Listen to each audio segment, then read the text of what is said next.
છતાંય સુરતમાં સરકાર સંચાલિત એટલે કે સુરત મહાનગરપાલિકા સંચાલિત હોસ્પિટલની સંખ્યા માત્ર 350 હતી।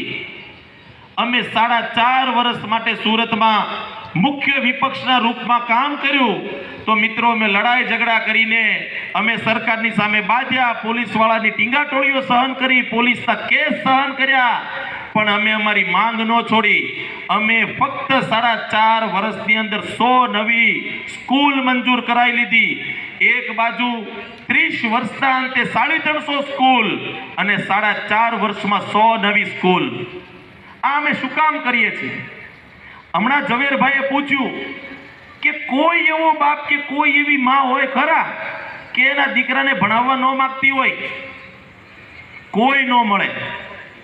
કારણ કે દરેક બાપની નજરમાં, દરેક માની નજરમાં એનો દીકરો કે દીકરી રાજકુમાર અને રાજકુંવરી જ હોય છે।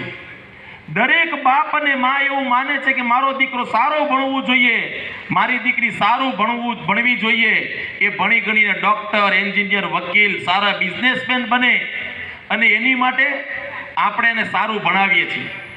હવે જેમની પાસે પૈસા હશે તો ભણાવી લેશે સારી સ્કૂલમાં, પ્રાઇવેટ સ્કૂલમાં ભણાવી લેશે, પણ જેમની પાસે પૈસા નહીં હોય એ શું કરશે?